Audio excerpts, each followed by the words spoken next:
Role છે બધા ચલો જી સાહેબ આજે પ્રમુખ તરીકે વરણી થઈ જશું।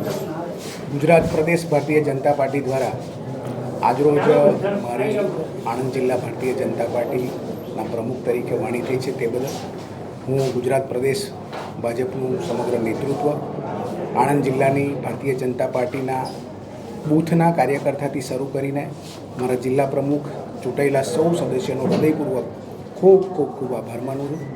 અને પાર્ટીએ જે મારા ઉપર વિશ્વાસ મૂકીને મારી જે પ્રમુખ તરીકે વરણી કરી છે, તો એમે પાર્ટીએ જે મૂકેલા વિશ્વાસને હું સાર્થક કરીશ।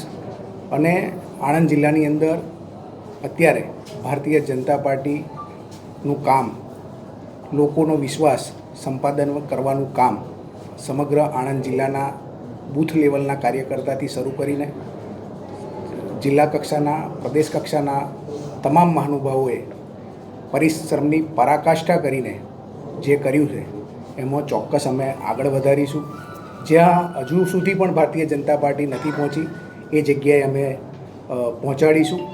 સમગ્ર આણંદ જિલ્લા ભારતીય જનતા પાર્ટીની જે ટીમ છે એક સાથે મળીને એક ટીમવર્ક તરીકે કામ કરીશું।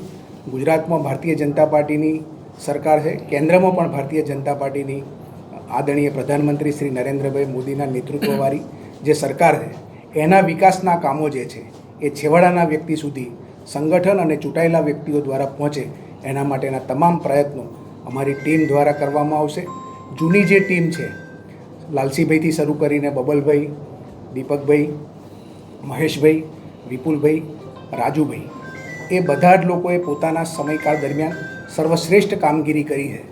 એ કામગીરીને પણ ને કારણે જ આજે સમગ્ર આણંદ જિલ્લો જે અગાઉ કોંગ્રેસનો ગઢ ગણાતો હતો, એ આજે સમગ્ર આણંદ જિલ્લાની અંદર ભારતીય જનતા પાર્ટીનું કમળ ખીલ્યું છે। એમાં ભારતીય જનતા પાર્ટીના દરેકે દરેક કાર્યકર્તાઓનું પરિશ્રમ એની અંદર જોડાયેલો છે। એ પરિશ્રમ એમનો પણ અમે એળે ન જાય એ પ્રકારના કામો ભારતીય જનતા પાર્ટી દ્વારા આગામી સમયમાં પણ કરવામાં આવશે। અને આથી પણ વધારે મજબૂત ભારતીય જનતા પાર્ટી આણંદ જિલ્લામાં થાય એ માટેના તમામ પ્રયત્નો અમારા દ્વારા કરવામાં આવશે। સંજયભાઈ,